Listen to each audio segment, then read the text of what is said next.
everybody, it's me, Jill, and welcome to Jill Informed. This is the recap of Vanderpump Rules, Season 7, Episode 8, A Housewarming Divided. This episode opens with Nick Lane working like a dog. He is still diligently trying to put together Tom for this Daily Mail party. Side note, 2 fun facts.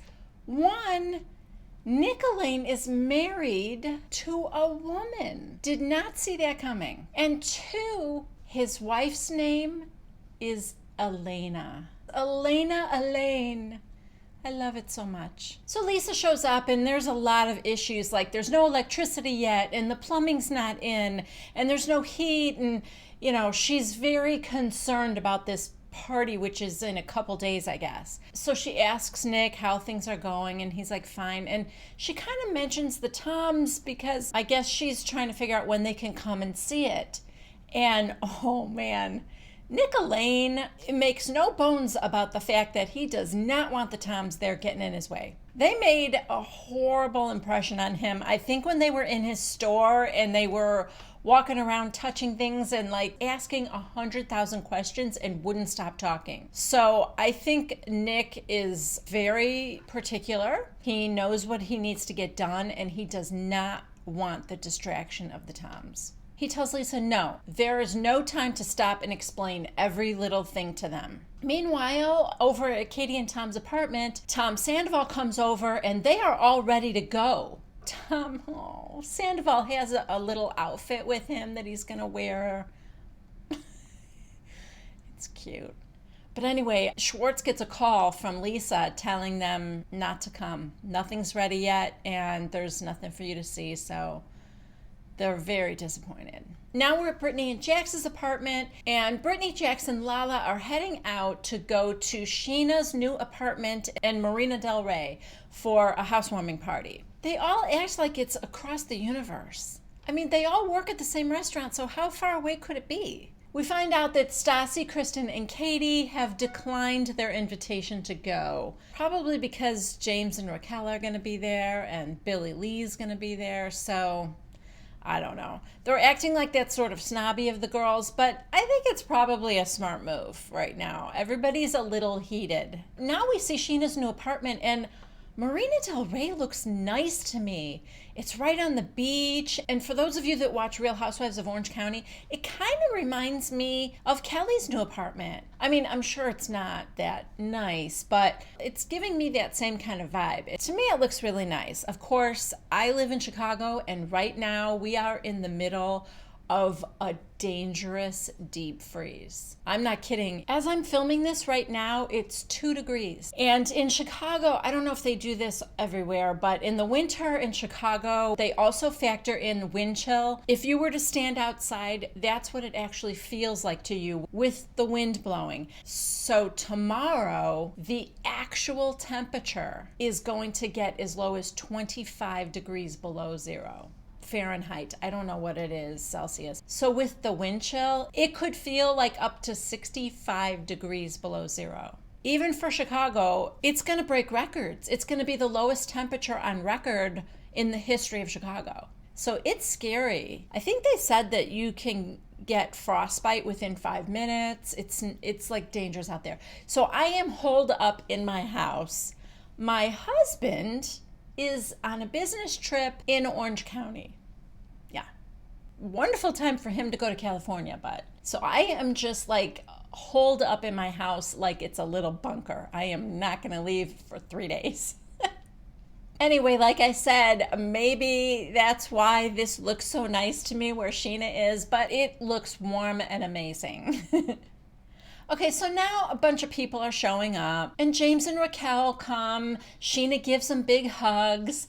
And to the confession cam, James said, Sheena found it very easy to cut me out after I helped her move. She's very flippy-floppy, wishy-washy. You know, the good part about having a friend who's flippy-floppy is that they always come flipping back eventually. Okay, but why would you want them to, right? I mean, after the way she treated him after he helped her move, I don't think I'd be going to the housewarming party. That's all I'm saying. Unless he is proving that he is just a casual party friend. I don't know. And then in the next scene, we see the Toms and Ariana in one car, and we see Jax and Brittany and Lala in another car. And okay, the drive does look pretty hellish. It really does. The worst part is that it's just stop and go. I can't stand that. Like, if it was just that it was so far away, it took a long time, at least you're moving the whole time. But just sitting in traffic, I hate that. So, yeah, I guess I kind of get it. All right, so everybody's there now, and Jax and Sandoval are talking about throwing a joint birthday party at a roller rink. Doesn't it seem weird that everybody on the show has a joint birthday party? Like Ariana and Stassi, their birthdays are only a couple days apart. Now Jax and Sandoval, their birthdays are only a couple days apart. And, Peter and Carter, they had a joint birthday party. Anyway, it's going to be at a roller rink, and it's like a 70s disco theme, I think. James and Lala sit down together at the party, and James is telling her that he wants to apologize to Randall. And he asks if he should write him a letter, and Lala's like, I'm not going to tell you how to apologize to him. I mean, do whatever. It should be heartfelt. It should be what you want to do. We cut over to the balcony where Ariana and Sheena and Brittany are having a conversation, and my God, I'm with Brittany. They're talking again about Jax and Brittany and their relationship. Listen, I understand why, because Jax getting married and being faithful sounds nearly impossible, but they're doing it. They're getting married. They're engaged. So everybody needs to get over it, I think. They're talking about it, and I guess Brittany said that she and Jax are going to go to couples therapy. So everybody's kind of happy about that. And Sheena shares with us that she and Adam finally had sex. Oh, God. You guys, that poor kid. I feel like she somehow bullied him into it. I mean, she's like so predatory. I don't know. I feel sorry for the kid. Now back to the room where Lala and James are talking. Billie Lee comes in, and she brought shots for her and Lala. So James goes out to where the guys are on the balcony. And Billie Lee is trying to explain to Lala that she was triggered. I think what it was that Lala said Billie Lee wasn't tagged on the flyer. So I think maybe that's where she felt left out.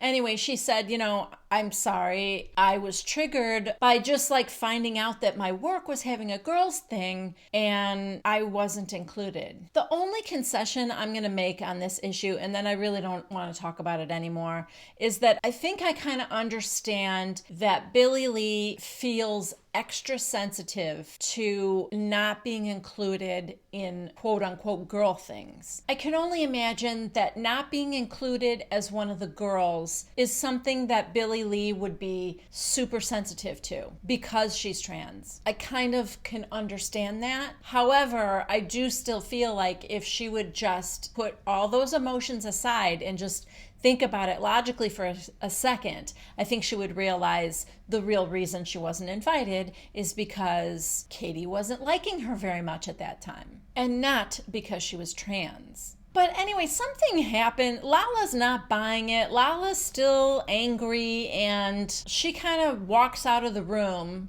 and Billie Lee follows her, yelling, Lala, you're not better than everybody else just because your boyfriend's rich. Oh, girl, hold my hoops, because nobody puts baby in a corner and nobody talks about Lala's man. I knew the second it came out of Billie Lee's mouth that there was gonna be trouble. You want to talk about triggers? That's Lala's trigger, man. So Lala ends up calling Billie Lee a low-down whore, and she leaves the room. Ariana ends up talking to Billie Lee and kind of calming her down. Billie Lee does admit that she wishes she never tweeted about it, that is her regret. And, I don't know. I hope we never talk about this again, because I'm done with this fight. Next, we follow Sheena as she goes to get headshots because she's gotten back into acting, and I guess she has done some comedy, but now wants some meatier roles, like maybe being chased by a killer. Next, it is finally time for the Toms to see Tom Tom. So they're coming around the corner and Lisa blindfolds them and walks them in, and they take their blindfolds off and they are in awe. As you might imagine, it looks amazing. It's very like kind of steampunk meets like a masculine glam. It really is cool inside. And I've got to give all the credit to Elena Elaine. Just kidding. I just wanted to say her name again. Elena Elaine. Hello. Pleased to meet you. I'm Elena Elaine. I don't even know what she sounds like. Do you think she has an accent? I bet she does. I bet she's French. I'm so very pleased to meet you. I am Elena Elaine. You may kiss my hand. Now we are in some like steakhouse, and it is Sandoval's 36th birthday, and he is out with the guys. And by guys, I mean Tom Schwartz, Jax, and Peter.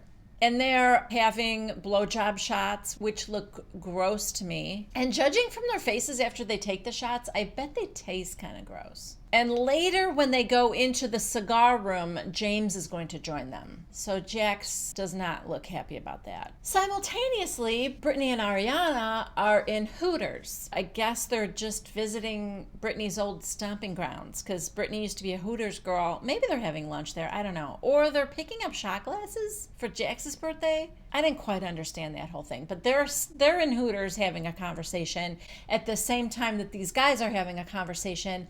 And this is one of those times that Bravo, we're cutting back and forth between the two scenes. The guys start talking about having kids.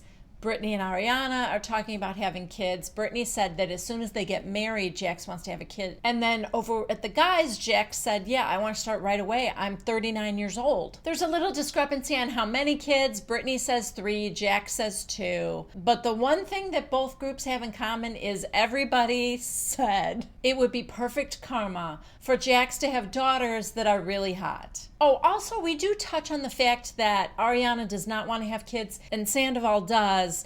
And Jax was kind of trying to push Sandoval, saying, you know, that's kind of a big issue for you guys. And Sandoval's like, I'm not ready to talk about it yet. I just want us to get a house together and, you know, move in. And Jax was like, yeah, but what if you do all that and then she will not have kids? And Sandoval said it was a deal breaker. And I'm with Jax. Like, figure this out before you go and invest in buying a house together, right? So now the guys are in the cigar room and James shows up and Jax can barely tolerate the guys sitting there. James, you know what it's like? It's like Sandoval's mom said, okay, you can go out with the guys, but you've got to take your little brother.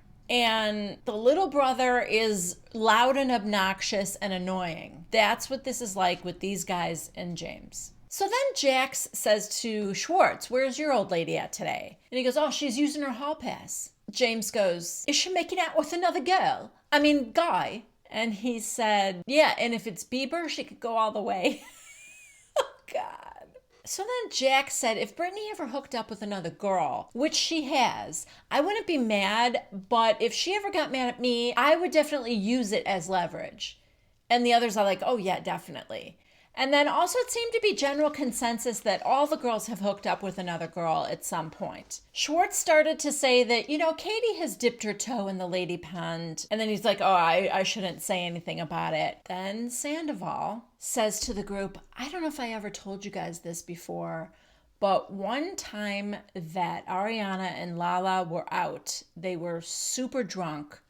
And he picked him up and he was driving. And Lala said, sorry, Sandy, but I'm really in love with your girlfriend right now. And she asked Ariana to jump in the back seat. And Lala was just like going to town on Ariana. So James is losing his mind over that.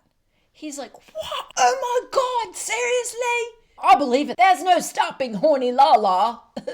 You know, Jax, you smashed that. And Jax is like, no, I didn't. And why do you do that? He says to James, this is why nobody wants you around. And James goes, don't even tell me I'm not invited to the party because I already bought my skates. Oh, God.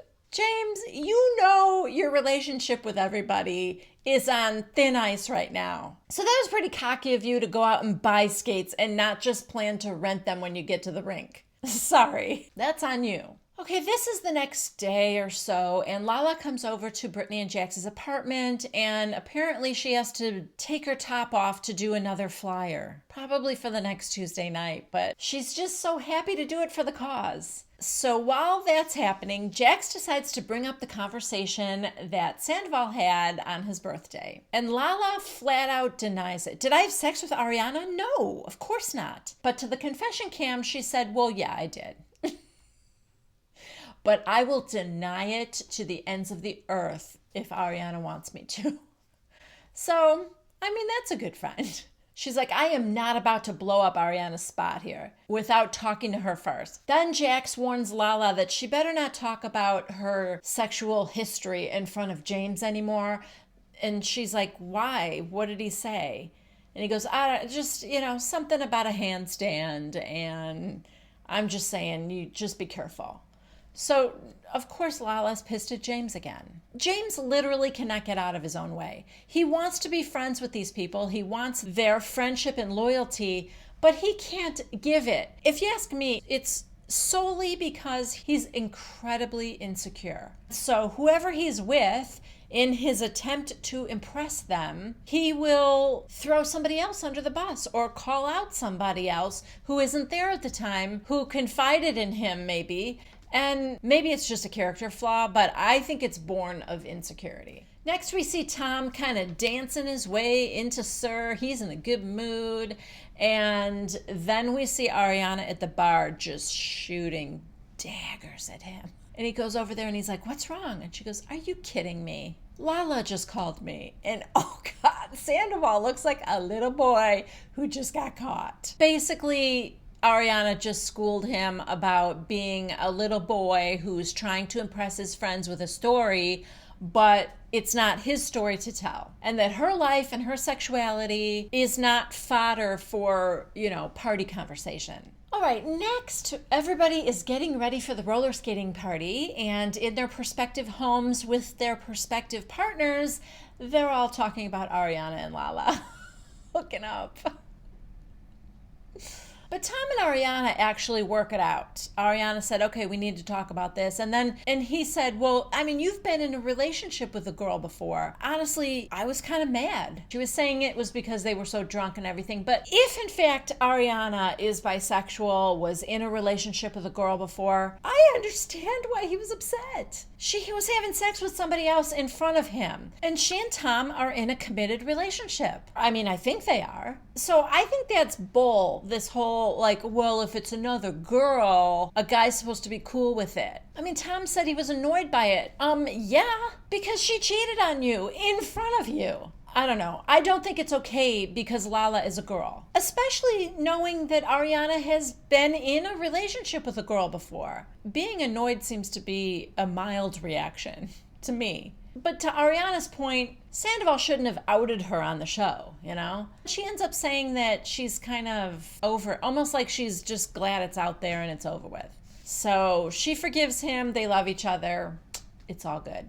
So now we're at the roller skating rink, and as I said, it was a 70s theme party, and the costumes are pretty funny.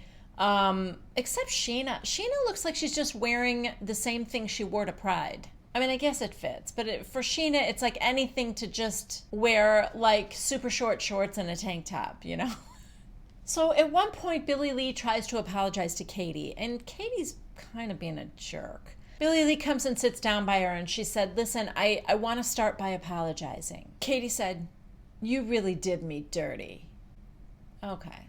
She's trying to apologize right now, so, I mean, maybe don't just come out with an attack. So then Billie Lee said, I'm sorry about that, and I lashed out with a tweet, and I shouldn't have. Katie goes, it was so dramatic. Katie, when somebody is trying to apologize, just shut up for a second. Just listen for a moment. Even if you're still really, really mad, they're realizing that what they did was wrong. Let them get it out. You don't have to accept the apology, but at least hear it without attacking. And of course, Billie Lee is now getting angry because she goes, do you want to just continue with this upset, negative vibe? And Katie goes, listen, there's another girls' night next Tuesday. You're invited, so please come. It was the coldest invitation ever. But Billie Lee said, well, thank you for inviting me. Katie goes, you were always invited. Why does Billie Lee need a special invitation? Don't they want as many people there as possible? Like, I'm pretty sure everybody could come. I'm pretty sure I could come if I were in town. Anyway, this episode ends with Lala summoning James off of the roller rink as he and Raquel are going by. And she goes, it's not funny, but it is kind of, just James, she says to Raquel. So poor Raquel just skates off by herself. He's like, what? What do I do now? So she said, what are you telling people about my sex life for? What are you doing? James very maturely says, well, they started it. Okay. Anyway, he apologizes again, and he said that he's working on a letter to Rand, and he wants his address, and so I guess Lala said, okay, I'll give it to you. And now Raquel has made it full circle because she comes gliding up again. And Lala goes, and Raquel, sorry for calling you a twat. Dead silence from Raquel. Lala goes, you're welcome. Oh, God. And they just go off in their separate directions. And that is where this episode ends. Okay, opening the old viewer mailbag, we have been challenged. Ariana AJ Beaverhausen has challenged us, and this is what she says. Question to you and anyone that fancies playing along. If you had to plan a weekly event at Sir, Pump, or even the dog shelter, what would you have as a theme? What would you name it? And most importantly, what would be your special cocktail? Happy event planning. Okay, I have accepted the challenge, and this is what I came up with.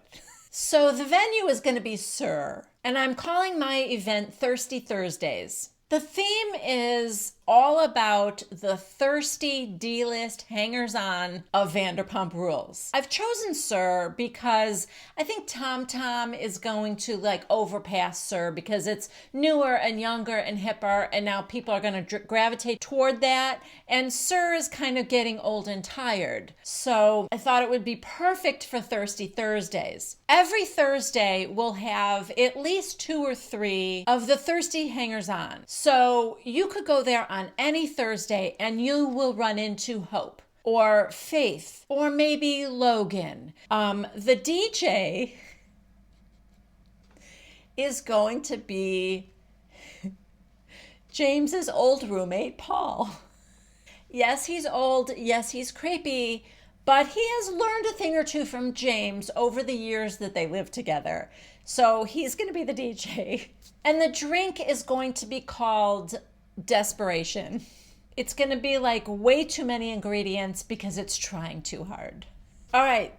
That was mine. I expect to find yours in the comments below. What's your theme? What night of the week? What location? As Ariana said, it could be at Vanderpump Dogs even. Get creative and leave yours in the comments below. I can't wait to see what you guys come up with. All right, guys, thank you so much for watching. I hope you had a good time. If you did, please consider subscribing to Jill Informed. Give this video a thumbs up if you liked it, and don't forget to leave your comments. I read them all.